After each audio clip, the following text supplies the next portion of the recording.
But I always tell myself, we all came to this world alone. You will not leave this world with anybody. You need to start living for yourself, first of all, before you live for another person. Some people know this. Some people are able to, discover this after maybe certain experiences. So you need to also remember you have other family members apart from the man. Remember your roots. You came from somewhere. The man is somebody you met at a certain stage of your life. So what about those people you started with? How would they feel if you exit this world because of a man?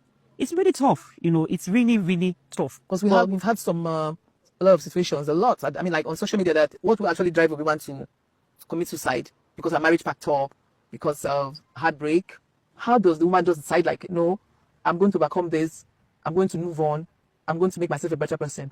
That's what a lot of women still don't understand, how to get out of that situation. You have to motivate yourself. You have to inspire yourself. You have to talk to yourself. You have to tell yourself the truth. Like I said, you have to live for yourself and live for other family members, for your loved ones. Surround yourself with those that genuinely love you, those that care for you, and then hold on to God. Pray.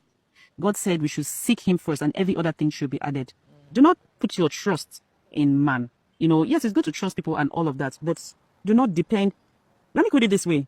Expect the best, but prepare for the worst. We all react differently. We don't know how we'll handle the situations, but it's God's grace. Really, it's God's grace. That's why I said you need to hold on to God. You have to be prayerful. If you're prayerful and then you surround yourself with the right people, I think you'll be fine. It's only a matter of time, because once there is life, there is hope. Do not forget that. No matter what situation you find yourself at any given point in time, remember that the only constant thing about life is change. So people can change. Brace up. It's okay. It's hard. It's very, very hard. But that's not the end of the world. You do not know tomorrow. Tomorrow is pregnant. Life is pregnant. Life is full of expectations and all of that. Life is just like a pregnant woman who has not gone for a scan to determine the sex of the child. You never know. It could be a boy, it could be a girl. So do not give up, because you don't know what tomorrow holds for you. And again, sometimes in life, certain things happen for a reason. You might not see the reason at that point in time why certain things are happening, because you're depressed, because you're going through a lot of emotions and all of that. But later on in the future, just hold on, hang on. You might be. I know my smile is charming. Yeah, some people say I have this aura. Some say I have this endearing personality. But for me, I'm just being me. So, you schooled in the East, and you grew up in the East, I'm sure. I mean, like, Grew up in the East. Most of my life here in Lagos. I grew up in Lagos, actually. Oh, okay. My primary education, I was born in Lagos. My primary education in Lagos, secondary in Lagos. I only went to the East for my university degree, yes. So I studied computer engineering, computer science and engineering. I got married. because the belief out there is that you are a full-time housewife, and you never really built a career for yourself. Maybe. Yeah, that's belief out there. Far from it. I've not just been in front of the camera, yes, but I've always been busy. In fact, that is one of the reasons why I've not been in front of the camera. I practiced a little bit. Like I said, I studied computer science and engineering. So I used to run a cyber cafe then. It was quite big. It was in Enugu. That was after I finished school, and then I got married. I started having kids, so I needed to do something. And I wanted to do something in line of what I studied in school. So I had to set up a cyber cafe. And remember, back then, cyber cafe was the in thing. I know how it is here in Nigeria when something. Well, even in Lagos. Yeah, when it was the in thing. We were there every day, trying to send emails or friends all over the world. So I had this very big cyber cafe in Enugu then, and we were deploying our services. People could sit at home and use our internet services, Wi-Fi and all of that. And then we're doing partly networking as well, like the cabling. It wasn't just the internet thing. We're doing hardware as well. We could deploy computer systems for offices, for organizations, and also do their networking for them. Memorable moments in my life. Okay, let me start from way back. When I was much younger, I remember there was this day, my elder brother, He used to be then he was studying at the Nigerian Defense Academy, that's NDA. He was to be a naval officer. And he came back home one day with some military men, and he wasn't meant to be home at that time. So he came home, and we're all astonished. We're all wondering what was going on. In fact, some of us, his siblings, were panicking because we were really looking up to him. And my elder sister, then they were the ones like the pillars of the house supporting my parents. So he came back home with this story that he was expelled from the Nigerian Defense Academy, and everybody was like, the whole place was calm, everybody was wondering how we're going to survive, what's going on, and it turned out to be that he was actually selected to go to the UK, to further in the UK. Yes, he was one of the best. As at that time, they usually select 3 people, the top 3 people, to continue in England. So he was actually the first of the 3. And that particular year, I think for the very first time, they had to drop the other 2. So he was the lucky person to come back on that journey. How did you meet your husband? Was it like at a party, school, through your father, or is that or something? How did you guys meet, or through friends?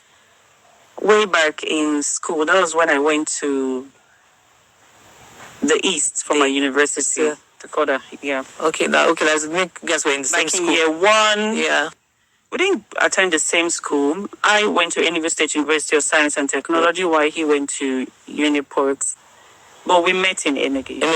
In a party, something. Party? No, I was never the party type. I was a bookworm. Okay. Yes.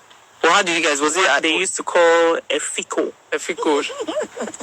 Yes, it was all book for me. Wasn't like somebody introduced you guys together or something? Or was just a coincidence? No, we met car park. No, we met at the GC Center. Fine. But when you guys met, did you guys think you guys would get married, just friends, or just parties for like a while? We were kids, we were teenagers, so. Oh wow, like how were you guys then? Like 16? Like 16? I didn't say so. I can't remember. I have to count backwards or something. My dream then was to become a medical doctor. Okay. I actually got admission into University of Ibadan back then to study medicine. Mm-hmm. I had 2 admissions. My score in JAM back then was really high, so I got that admission. But what actually happened, they had this outstanding batch, something like that, and I just couldn't wait. I already had admission with the other school, so I continued. Okay. What plans do you have for the next phase of your life? First of all, my family, my children, focus on my children. I need to be sure they're okay. Yeah. They're school-wise, education-wise, and otherwise. So family, it's a lot for me. I'm big on family right now. I've always been. I'm bigger now. And then my brand. I have a brand. I don't know if you're aware. You should be aware. Yes. The Queen May brand. Yes, upbringing. In fact, that's something I can never forget. My parents were very religious, my dad in particular, and he would wake us up like 12 midnight to pray. Then sometimes it was like punishments, when you're deep into your sleep and then somebody taps you, be praying, your eyes closed and all of that. So I remember all those things and I just smile, but I say thank God for the parents that I had. Next phase of my life, I intend to focus on my family, ensure that ensure the well-being of my children, sense of education and otherwise. And then I intend to focus on my brand. I was telling you about my brand the other time. What works for one family may not work for another family. If you have, let me use myself as an example. When I started having children, I wasn't really working. I was at home. I did some kind of small businesses, you know, because I'm not the type that will stay idle. I always want to be productive. Do not put your trust in man. You know, yes, it's good to trust people and all of that, but do not depend. Let me put it this way. Expect the best, but prepare for the worst. I like cooking. Cooking, yes. You have to invite me to your house to come and eat. Auntie Azuka, I have to come and eat. oh, you need to taste. What is your favorite? You need to taste my oha soup. Oh, wow. My onubu soup. Oh, wow. My egusi soup. Or is it my draw soup? So guys, as you all have heard from Queen Mayyuledochie, she has always been a hard worker. I mean, even before this divorce, according to her, she said she doesn't like staying at idle. She just like working. She likes doing something. And that is why she was able to stay strong even after, you know, her marriage crisis with the ex-husband, Yul-Edochie. So you guys have heard from the horse's mouth herself. I'd like to hear your thoughts and your opinion on the comment section. And if you're just joining us for the first time, you are highly welcome. In here, this is Naija Celebrity Gist. We give you premium and authentic gist. We don't cut corners, we don't sugarcoat.